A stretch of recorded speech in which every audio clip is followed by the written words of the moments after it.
April 15, 1945. 6th Marine Division pushing out from Yontan Airfield. Okinawa Theater. Japanese 32nd Army entrenched in coral ridges and limestone caves. The M2 flamethrower strapped to Marine backs, its twin tanks holding about 5 gallons of thickened gasoline, pressurized by nitrogen, an igniter at the nozzle. A mechanism to flush out pillboxes with up to 40-yard streams of fire. Stakes are total control of the island chain, the last stepping stone before mainland Japan, where failure means prolonged war and millions more dead. The morning mist clung to the jagged terrain like a shroud as Corporal Elias Thompson of Company 29th Marines adjusted the straps on his M2 unit, the weight pressing into his shoulders. Roughly 70 pounds loaded, fuel that could turn a position into an oven in seconds.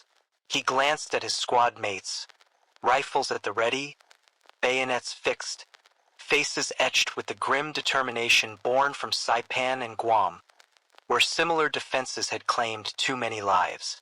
Across the ridge, in a network of caves carved by centuries of water and now fortified with concrete and steel, Lieutenant Hiroshi Tanaka of a detachment from the 44th Independent Mixed Brigade peered through a narrow slit.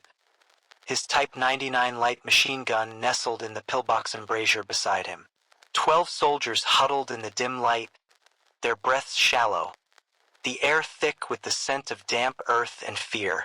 They had held this position for days, repelling waves with grenades and rifle fire, but rumors filtered through the tunnels of a devil weapon that breathed fire like the dragons of old myths. Elias moved forward under cover of a Sherman tank, its 75mm gun barking shells into the hillside, shattering rock and exposing hidden entrances. The Marines had learned the hard way that standard grenades often bounced back from cave mouths or pillboxes, the Japanese designing them with sloped interiors to deflect blasts. The M2 was different. Its flame could reach into crevices and vents, consuming oxygen and flesh alike. Tanaka heard the rumble first, then the shouts in English, "Advance, keep low." His men tensed, fingers on triggers, as the first Marine silhouettes appeared through the smoke, one carrying a strange apparatus on his back like a pack animal burdened for slaughter. The lieutenant whispered, "Hold fire until close. Let them come into the kill zone." His heart pounded, recalling briefings from high command about American ingenuity, but nothing prepared him for what followed. The squad reached the base of the ridge, Elias spotting the pillbox slit, a dark eye staring back. He signaled to his cover team, who laid down suppressing fire with bar automatic rifles, bullets chipping the concrete. As he dashed forward, the M2 wand in hand, thumb on the trigger valve. The range was critical. Too far and the stream would dissipate. Too close and he risked a counter shot. From inside, Tanaka saw the figure approach and ordered open fire. The Type 99 chattered, spitting 7.7mm rounds. One Marine fell, clutching his leg, but the flamethrower man kept coming, dropping to one knee about 25 yards out. Elias squeezed the trigger. The igniter sparked. The pressurized fuel erupted in a roaring arc of orange flame, arching toward the slit. The mechanism was simple yet deadly, the thickened gasoline clinging like molasses, burning at searing heat. The flame poured through the opening like liquid hell. Tanaka recoiled as heat blasted inward. His gunner screamed, skin blistering, the air igniting in a whoosh that sucked oxygen from the chamber. Men choked, clawing at throats, as fire spread to ammunition crates, exploding in secondary bursts. The pillbox became a furnace, trapping them in their own fortification. No escape, the rear tunnel sealed to prevent flanking, now a death sentence. Elias held a short burst, then another, the M2 capacity allowing only several seconds total, so he pulsed the flame. The slit belched black smoke. He heard the agonized cries within. His squad cheered, But he felt the familiar knot in his gut, knowing the Japanese rarely surrendered, preferring death to capture. This was the third such position they had cleared that morning, each one costing lives on both sides. In the adjacent cave, Private Kenji Yamamoto pressed against the wall, his Arisaka rifle trembling. The screams from the pillbox echoed through connecting tunnels. He had been assigned here since the American landing on April 1st, part of General Ushijima's strategy to bleed the invaders in a war of attrition, using Okinawa natural defenses. The caves honeycombed the ridges, some natural, others expanded with picks and shovels, reinforced with timber and sandbags, but now this fire weapon rendered them tombs. Elias' team pressed on, the sergeant barking orders, fan out, check for runners. They knew the Japanese often emerged from spider holes, small concealed exits to ambush from behind, so engineers followed with demolition charges, satchel packs of TNT and composition C, to seal entrances permanently. The M2 operator stayed in the vanguard, his weapon the key to unlocking these fortified knots. Tanaka staggered back from the embrasure, his uniform smoldering, his face burned. He gasped orders to retreat to a secondary position, but the heat had warped the metal door, jamming it shut. His men pounded futilely, some turning bayonets on themselves. The flames leaped along the walls, consuming maps and rations, the air growing toxic with carbon monoxide, trapping them in a choking inferno. Word spread among Japanese lines of this trapped fate, soldiers whispering in the dark about the Gaijin fire demons. The caves, once safe havens, now became ovens. The 32nd Army morale cracked under such horrors, doctrine of no surrender clashing with primal terror. Elias reloaded at a supply point, the chemical warfare service technicians mixing fresh batches of napalm, gasoline thickened with naphthenic and palmitic acids to make it stick and burn longer. The M2 evolution from the earlier M1A1 model improved ignition and range, allowing operators to engage from safer distances, though safety was relative. The bright flame made them prime targets for snipers. By midday, the 6th Division had edged forward through the Motobu Peninsula caves, the terrain a labyrinth of ridges and valleys, where Japanese artillery spotters hid in upper levels, directing fire on Marine positions. The flamethrowers systematically cleared these observation posts. One Marine private later recalled the smell, the acrid mix of charred flesh and fuel that lingered in nostrils for days. In a deeper cave system, Captain Akira Sato rallied his platoon, 40 men strong. They had booby-trapped entrances with mines and strung barbed wire, but Sato knew from radio reports that the Americans were closing in. He positioned snipers at vantage points, their Type 99 rifles equipped with scopes, aiming for the flamethrower bearers first. Eliminate the fire bringers and the advance stalls, he thought. Elias' squad approached this network, guided by Okinawan civilians, reluctant interpreters pointing out hidden paths, the locals caught between loyalties, their island a battleground for empires they never chose. The Marines offered candy and promises of safety, but fear kept many silent. The first cave mouth loomed, a yawning black hole, reinforced with coconut logs. Elias crept forward, covered by a machine gun team, their M1919 Browning laying suppressive fire. He aimed the wand and fired a test burst, the flame roaring out, illuminating the interior, shadows dancing as Japanese rifles cracked in response. One bullet whizzed past his helmet. Inside, Sato saw the fire probe and shouted for grenades. His men hurled Type 91 hand grenades, the explosions rocking the entrance, but Elias pulled back unharmed, the M2 mobility allowing hit and run tactics unlike fixed emplacements. The Marines called in phosphorus smoke to obscure their approach, white clouds billowing, forcing the Japanese to fire blindly. Then Elias dashed again, unleashing a full burst, the flames surging deep, curling around barriers. the thickened fuel splattering walls and ceilings, igniting everything combustible. Sato and his men screamed as fire engulfed the forward positions. The captain retreated deeper, but the connecting tunnels channeled the heat like a chimney, superheated air scorching lungs, trapping them in a pressure cooker of their own design. Some bolted for exits, only to be cut down by waiting Marine rifles. Elias felt the heat wash back, sweat soaking his uniform, the M2 backpack growing lighter as fuel depleted. He had trained for this at Camp Pendleton, California, practicing on mock bunkers, but nothing matched the real thing, the sounds of men dying in agony.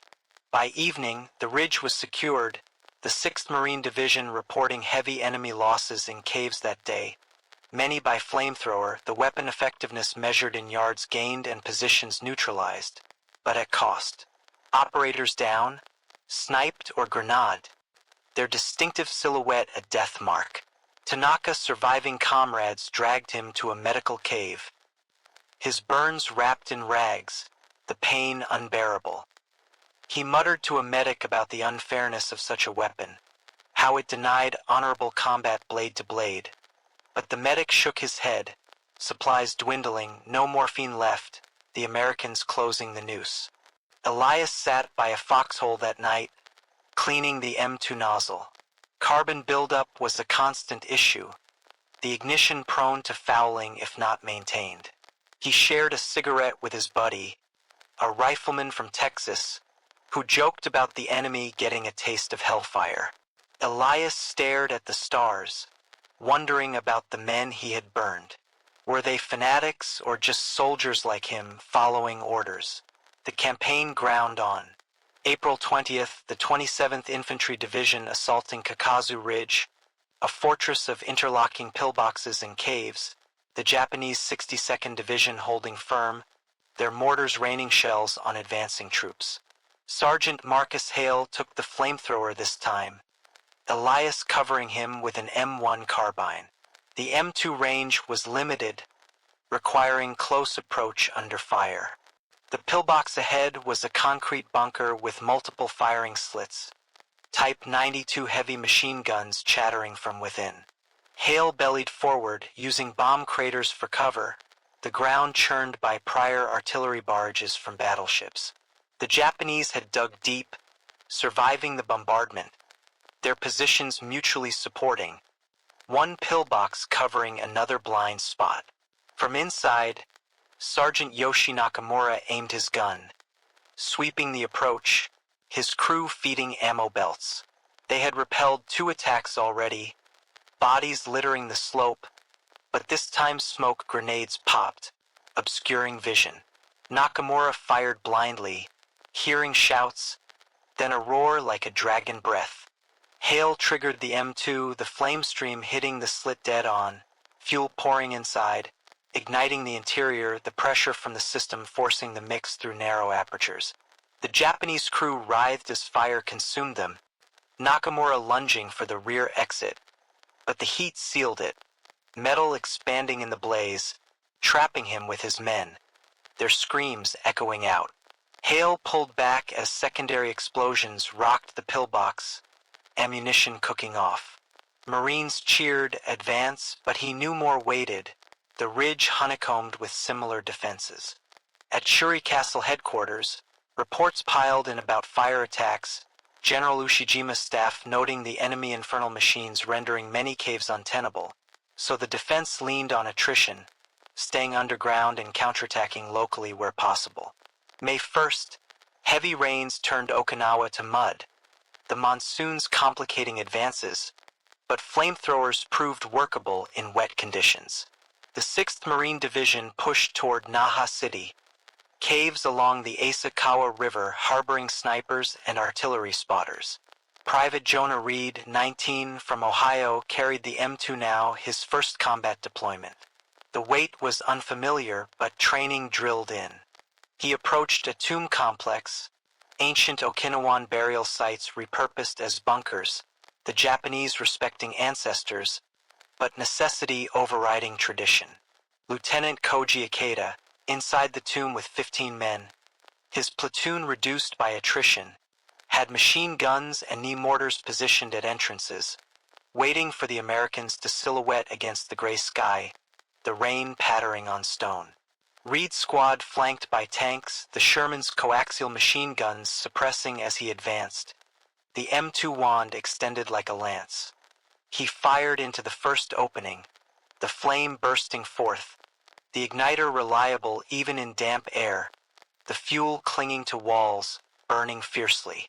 Ikeda forward men perished instantly, the fire spreading through the chamber, consuming rice stores and uniforms.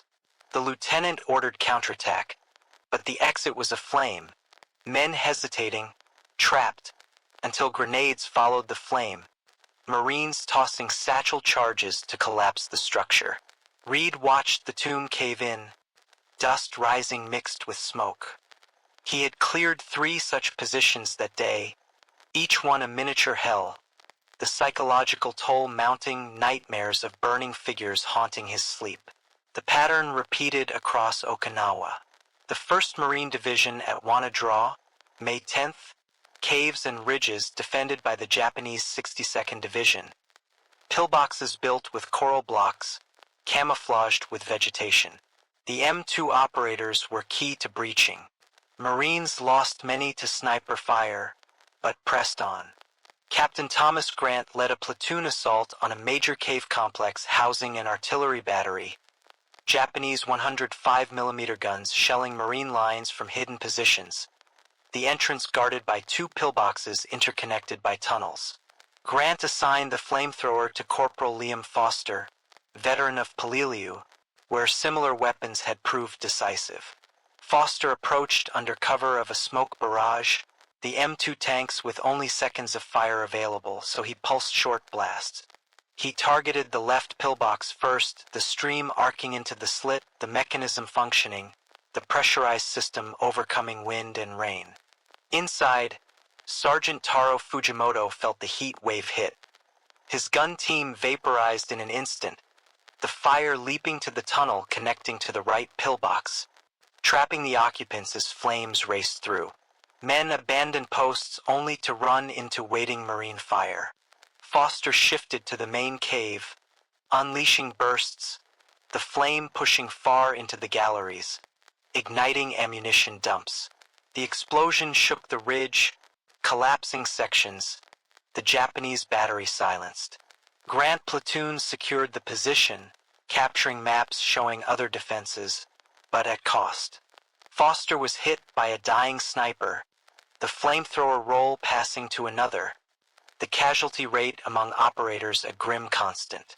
Japanese survivors retreated deeper into the Orica Peninsula. June 1st, their numbers dwindling, the 32nd Army fragmented, but still fighting from caves. The Americans employed tank-mounted flamethrowers now, Sherman variants with Pacific Theater flame kits that could reach beyond 100 yards, but portable M2 units remained essential for narrow approaches.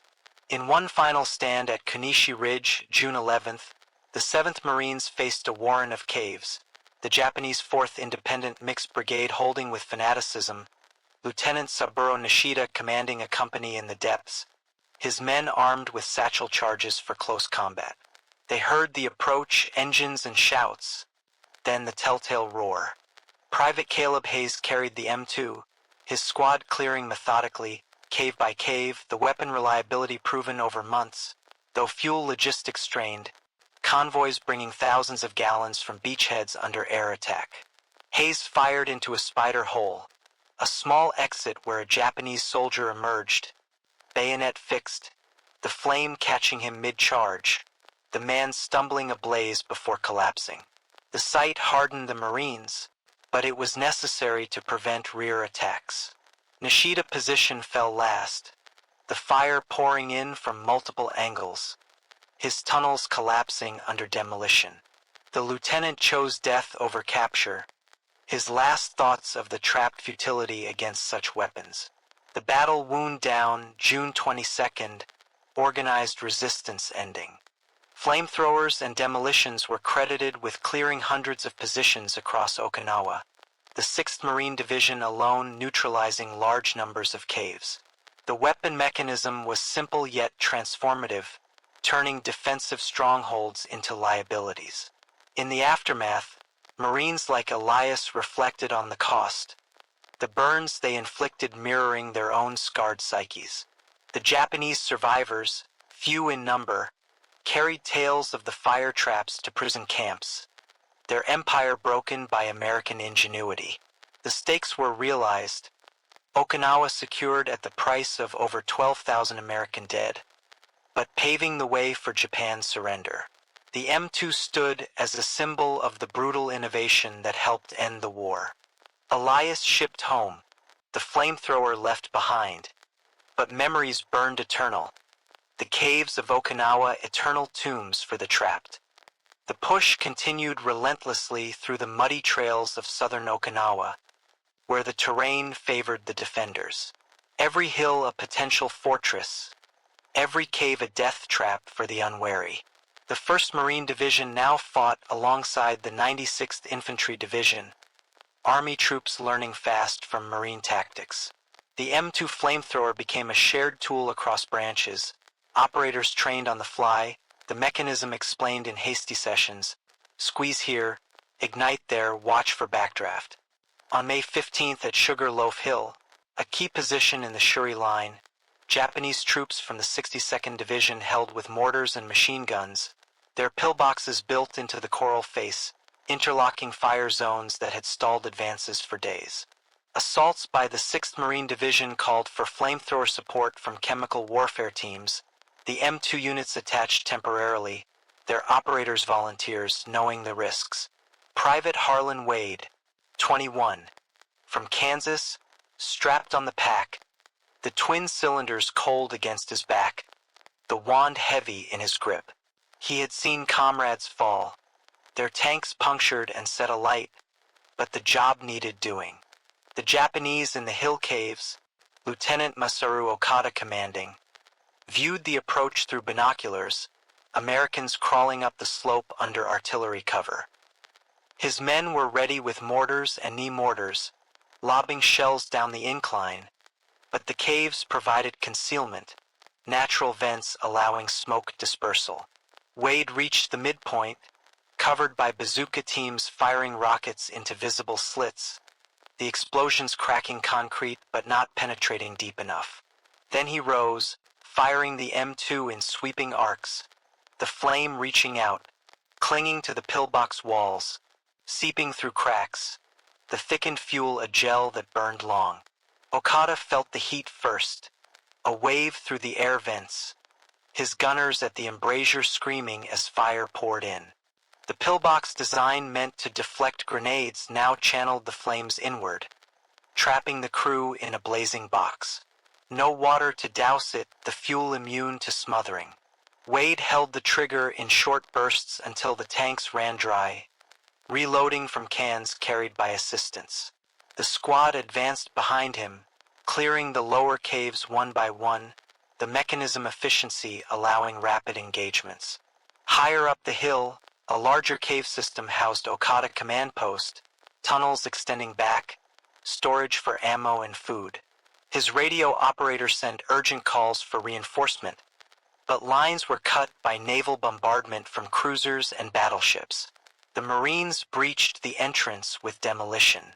Then Wade followed, flame leading the way, the stream illuminating the dark, roasting a machine gun nest. The Japanese counterattacked with bayonets, but choked on smoke, the fire sucking oxygen and baking the galleries, men collapsing where they stood.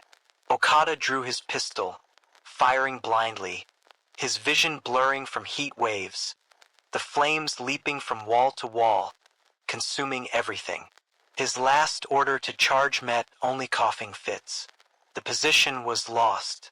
Sugar Loaf fell after sustained assaults, the M2 pivotal in turning the tide.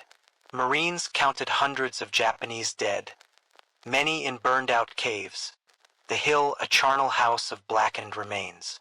Wade survived, a grenade fragment in his leg, but the psychological weight was heavier, the faces of the dead haunting him in quiet moments. Reports from Japanese staff shifted with each lost position.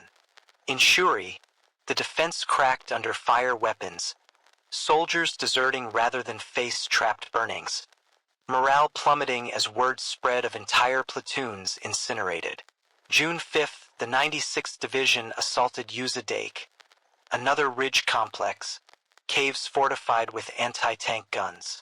The Japanese 24th Division held firm, their pillboxes equipped with 47mm cannons, deadly against Shermans but vulnerable to infantry close assault.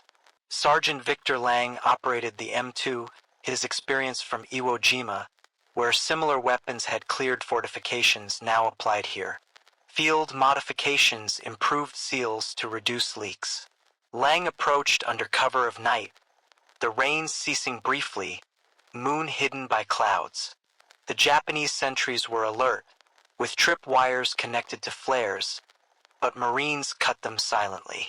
At the first pillbox, Lang fired, the flame illuminating the slit, roasting the gun crew inside. The screams alerted nearby positions, but too late. The squad grenaded the exits, sealing fates. In the main cave, Captain Jiro Tanaka rallied his men, promising glory and death, but the fire came relentless. Lang burst streams into vents, the fuel dripping down walls, burning slowly, the air heating to unbearable levels, men gasping, trapped in the depths, unable to flee without exposing to rifle fire above. Tanaka radio crackled with final reports, positions falling, the Americans unyielding with their devil machines. He ordered a charge, but few followed, the will broken by the prospect of burning. Lang team cleared the ridge by dawn, reporting light casualties. The M2 ended fights fast, the Army troops adopting the tactic for further advances. The campaign toll mounted, but the flamethrower role was undeniable, records later noting thousands of gallons expended in June alone. The logistics chain from stateside factories to beach depots a marvel of American industry. Elias, now with the 29th Marines, reflected on the evolution from landing day. The beaches were secure, but the interior was a grinder of caves and ridges. The M2 was his constant companion, its mechanism a blend of chemistry and engineering, the napalm mix patented just years prior, revolutionizing close combat. In a quiet moment, he wrote home about the island beauty spoiled by war, the cave's ancient sites now desecrated but necessary for victory, the trapped Japanese a mirror to their own entrapment in this endless fight. The final pushes came mid-June. The Oriku Peninsula encircled, Japanese Naval Special Landing Forces held in coastal caves, positions reinforced with naval guns salvaged from wrecked ships. Marines surrounded them, flamethrowers sealing exits one by one. Lieutenant Nobuo Hara, in a cliffside cave, overlooked the sea, his 20 men with him, the waves crashing below offering no escape. The Americans above dropped charges and fire, the M2 streams cascading down like waterfalls of flame, the heat rising, trapping them against the rock face. Men jumped to the rocks below rather than burn. Hara held out, firing his Nambu pistol until the flames reached him. The position fell silent, the peninsula cleared. The battle ended June 22nd, General Ushijima's suicide marking the close. Over 100,000 Japanese dead, many in caves cleared by flame and demolition. American casualties over 12,000 killed, but the island theirs, the stakes won, the path to Japan open, though atomic fire would end it soon after. In the aftershock, Marines like Elias shipped out, wounds healing but memories fresh. The M2 retired to depots and later museums, a relic of brutal necessity. The trapped horrors of Okinawa, a chapter closed but never forgotten, the weapon legacy one of fire and finality. The relentless advance through Okinawa southern sectors demanded innovation beyond the M2 standard use. Marines experimented with longer wands for deeper reach into caves, field welding done in rear areas, though stability suffered with weight shifting. On April 22nd, the 77th Infantry Division assaulted Ie Shima, an outlying island, its caves housing Japanese artillery spotters directing fire on main landings. Private Silas Grant carried a modified M2. His unit landing under heavy mortar barrage, the beaches mined. Grant dashed across the sand, the pack bouncing, reaching a pillbox built into a coral outcrop, the slit wide enough for a heavy gun chattering away. He fired the extended stream, the flame curving into the interior, the extra length letting him stay behind cover, the fuel igniting the crew, trapping them as the fire spread to rear compartments. Japanese Sergeant Kaito Yamamoto inside felt the burn reach farther than expected. His escape tunnel aflame, the pillbox a trap of concrete and fire. His men perished as he radioed final positions before succumbing. Grant's success spread the modification, though risks increased the longer one prone to snagging, but in Ie Shima caves it proved decisive. The island was secured in days, many defenders burned out. Psychological warfare followed. Marines shouted surrender before flaming caves. Some Japanese emerged, hands up, preferring captivity to trapped burnings. Interpreters with loudspeakers promised mercy, but few took the offer, Bushido doctrine clashing with survival instinct. May 25th, heavy fighting at Conical Hill. The 96th Division, Army troops supported by Marine flamethrower teams. The caves were multilayered with upper levels for observation, lower for living quarters. Corporal Nate Harlan operated the M2, approaching a lower entrance under sniper fire from above.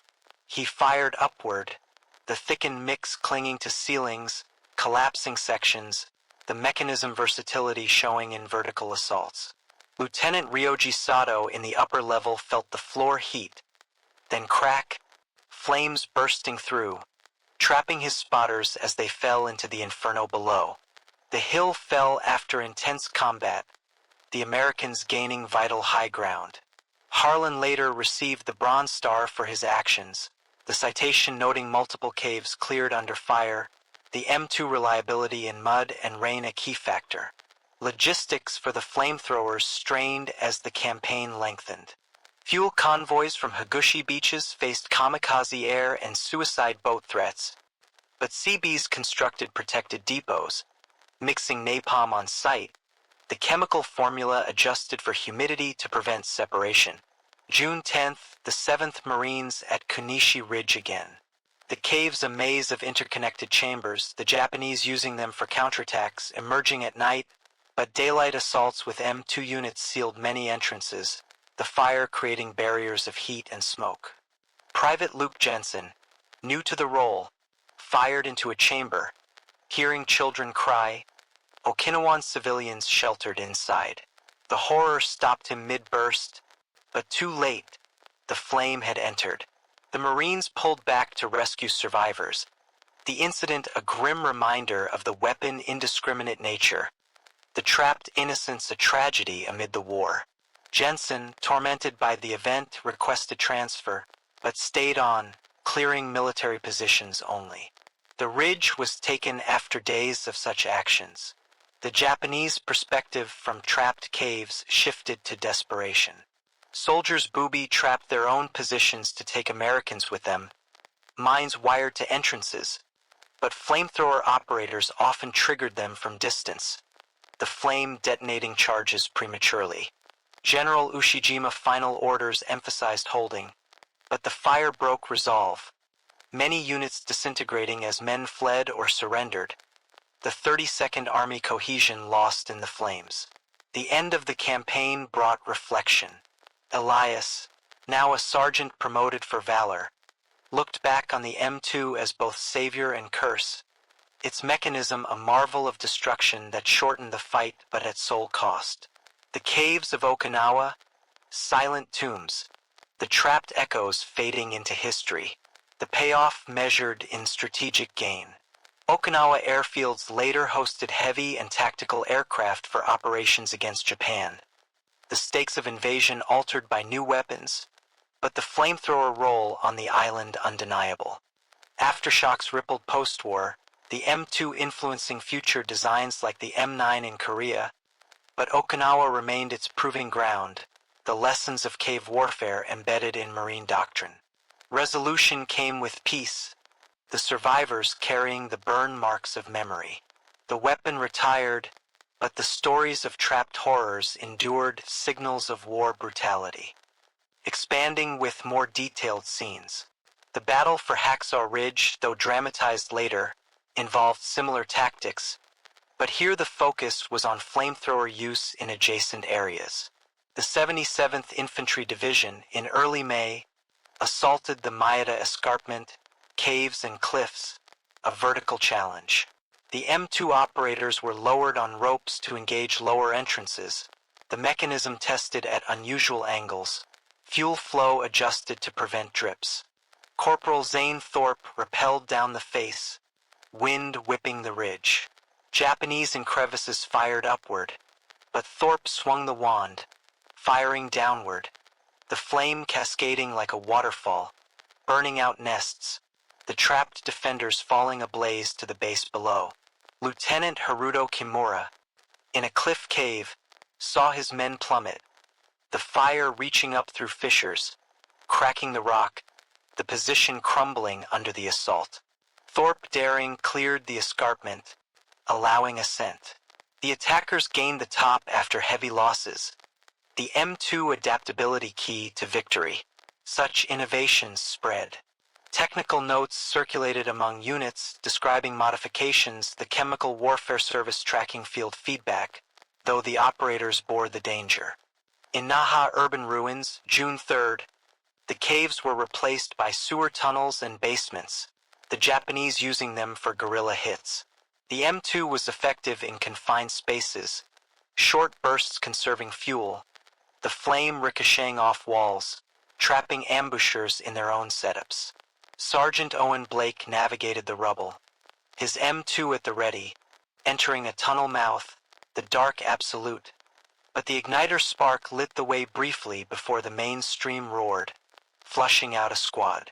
The Japanese Sergeant Akira Tanaka, cornered in a dead end, faced the fire approaching. No escape, the trapped moment his last. Blake emerged coughing from smoke, the city block secured. The urban phase was brutal, but the weapon suited it. Captured diaries described helplessness against fire, the cave's once strengths now liabilities, command ordering dispersal where possible, but the Americans adapted faster.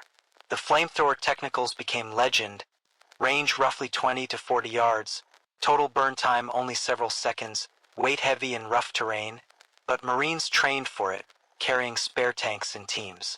Elias, in his final engagements mid-June at Misato Ridge, used the M2 to seal a major cave complex, Japanese mortar crews shelling from within. He fired prolonged bursts in pulses, the flame igniting powder charges, the explosion collapsing the hill. The trapped gunners were buried, the ridge quieted, the line advancing. The resolution was firm with Ushijima death. The island declared secure June 22nd. The M2 operators were honored in dispatches, their courage in facing counterfire unmatched, the weapon a tool of necessity in a war of attrition. The aftershock in American ranks called for counseling, rudimentary but needed. The burns inflicted haunting dreams, but victory the bomb, the stakes of Pacific dominance achieved through fire and will. To deepen the story, a perspective from a Japanese engineer who designed the cave defenses. Captain Toshiro Nakamura, tasked with fortifying the Orica Peninsula, planned interconnected tunnels with ventilation shafts, but overlooked the fire threat, assuming artillery would keep Americans at bay. Nakamura, in his bunker June 7th, heard reports of flames breaching vents, the mechanism exploiting his designs, the shafts channeling heat like flues, trapping men in lower levels. His regret was profound as positions fell. On the American side, Training for M2 use was intensive at island bases before the landing, operators practicing on mock bunkers, the ignition system tested repeatedly to prevent failures in combat. The stakes were high, a misfire meaning death. Elias participated in those drills, the camaraderie building bonds that sustained them through the campaign, the weapon becoming an extension of self. A Japanese private, captured after his cave was flamed, described the trap terror, the air vanishing, flames everywhere. His surrender was a break from doctrine, but survival won out. The Marines used such accounts for propaganda leaflets dropped on remaining positions, promising life if surrender, but few heeded, the fire too vivid in memory. The logistical tale for the M2 was impressive, ships and shore parties bringing thousands of gallons of fuel, mixing teams on beachheads under sniper fire, the napalm components shipped from stateside factories. The supply chain mechanism as crucial as the weapon itself. Disruptions from kamikaze hits on shipping caused shortages mid-campaign, forcing rationing of bursts, but never halting use. The turning point for many units came at the battle for Half Moon Hill late May. The 96th Division stalled by enfilade fire from caves. Flamethrower platoons attached turned the flank with systematic burns. The Japanese Colonel Ichiro Sato committed suicide as his regiment burned out. The hill secured in hours rather than days. Sato's last radio message lamented the fire that trapped honorable warriors, the defeat breaking the Shuri Line western anchor. Payoff came in advances, the 10th Army pushing south, the Japanese retreating to final pockets, the M2 accelerating the end, though at operators' expense. Aftershock in veterans' lives post-war. Elias returned to civilian work, but joined veterans groups, sharing stories of the caves, the trapped enemies a shared burden.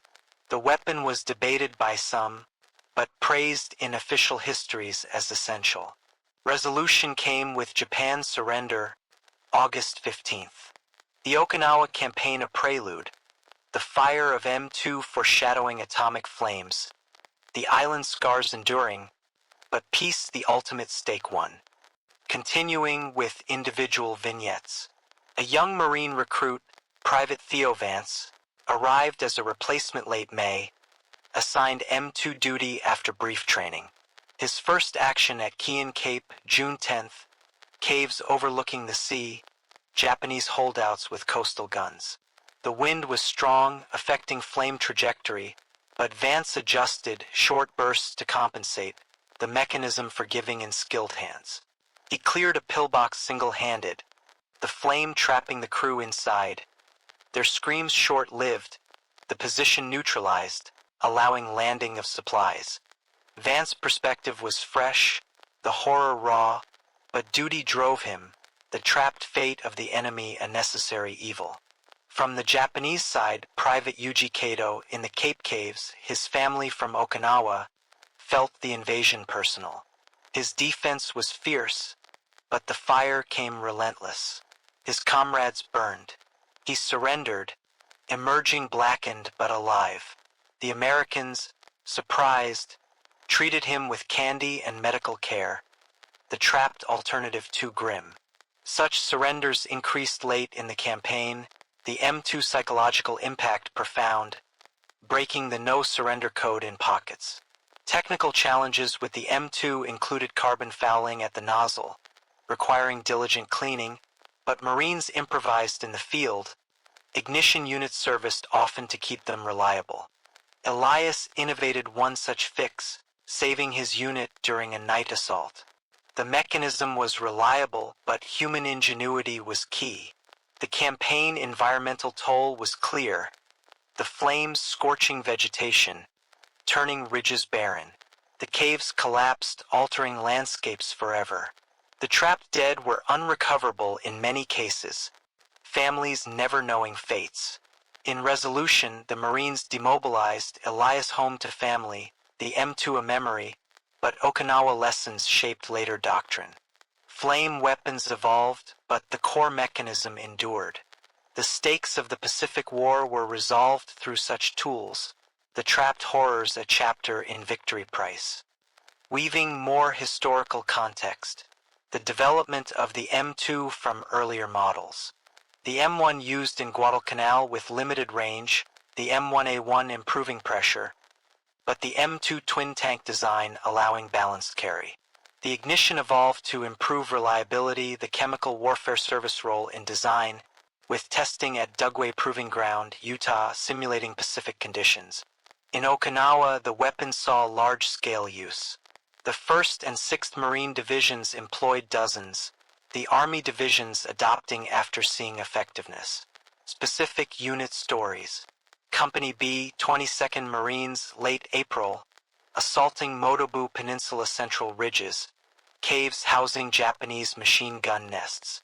The flamethrower team led by Sergeant Karos Dunn cleared 5 in one morning. The flames trapping defenders, allowing capture of high ground. Dunn technique was short bursts to conserve fuel, the mechanism efficient at quick pulses, the trapped Japanese attempting bayonet charges but cut down. The Japanese countermeasure, wet blankets to douse flames, failed, as napalm burned through. The thickened mix defied water, the defenses inadequate. Early May, the battle for a Wacha pocket. The 1st Marine Division encircled Japanese forces in a valley, caves on all sides, flamethrowers used to seal exits. The trapped regiment was annihilated, the M2 pivotal in the encirclement. Lieutenant Colonel Haruki Ono, commanding the pocket, ordered breakout, but fire barriers prevented it. His men perished in attempts, the defeat a microcosm of the campaign. The payoff came in reduced exposure for riflemen when flame and demolitions opened caves from standoff. The mechanism saved lives through shock. Post-war debate touched on flame weapons, but they were not specifically banned at the time. Okinawa use cited in discussions. Resolution for survivors like Elias. Annual reunions sharing the stories, the trapped caves a bond, the weapon a tool of their youth, horror, and heroism. Further focus on a particular engagement. The fight for Tombstone Ridge, May 12th. The 7th Marines faced Japanese entrenched in limestone formations, caves with multiple levels connected by ladders. The M2 operators used grenades to drop fuel cans down shafts, then ignited from above, the flame rising, trapping upper levels in smoke and heat. Corporal Rex Harlan pioneered this tactic, the mechanism adapted with fused cans, the explosion spreading fire. The Japanese Major Kenzo Takahashi, in the lower level, suffocated as air vents filled with smoke, his command post lost, the ridge falling. Harlan innovation spread, noted in after-action reports, the M2 versatility praised. The Japanese response was to booby-trap caves with explosives to detonate on flame contact, but timing often backfired, trapping their own. The cat-and-mouse game intensified. Mid-June, the assault on Jeju Dake.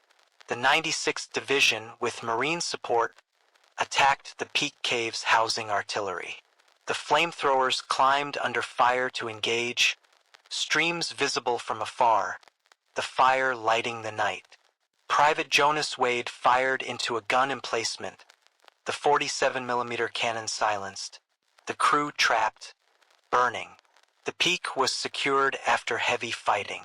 The cumulative word from prisoners, the fire weapon the most feared, more than bombs or guns, the trap sensation breaking spirits.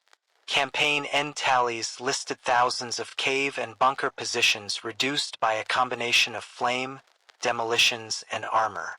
The logistics were a triumph. Elias, in resolution, found peace in farming, the memories fading, but the stakes of freedom won through such sacrifices, the trapped horrors a price for peace. The feel of the M2 strap digging into shoulders, the hiss of pressure release, the spark click, the roar of flame, the heat wave back, the smell of burning, the screams, then the silence after. The advance continued, the cycle repeating across Okinawa bloody miles, the Marines pushing, the Japanese retreating but trapped in their defenses, the weapon they decided. Names like Private First Class Woody Williams, Medal of Honor recipient on Iwo Jima, became touchstones for flamethrower courage. On Okinawa, anonymous operators did likewise, their stories told in letters home, the trapped enemy a footnote to victory. Each cave cleared opened a path to the next. The turning point, Shuri Fall by late May, the M2 used in final assaults, the Japanese withdrawing south. Resolution followed, the island captured, the stakes high, the war ended hastened. Vignettes from different units. Marines clearing coastal caves near Naha, the urban mix of buildings and natural formations, the M2 effective in both, the flame-flushing snipers from roofs and bunkers. Sergeant Lyle Grant, June 6th, entered a sewer tunnel, the wand ahead, the fire reflecting off water, burning a machine gun nest. The trapped defenders drowned in flaming floods, the position cleared, the city advancing block by block. Grant perspective, the claustrophobia of tunnels, the M2 alight in darkness, the mechanism reliable in humidity, the ignition undampened. Japanese Private Shiro Tanaka in the sewer felt the approaching heat, the water boiling around him, trapped by collapsed exits, his end swift. The defense failed. Such urban combat was rare in the Pacific, but Okinawa density demanded it, the M2 adapting seamlessly. Replacement parts and nozzles wore from carbon, but air and sea supply kept gear running. The psychological toll on operators was high. Many transferred after months, but duty called, the trapped fates necessary. In Resolution, the veterans' parades post-war, the M2 displayed in museums, the stories told to grandchildren, the stakes of liberty preserved through fire. The Okinawa caves are eternal reminders,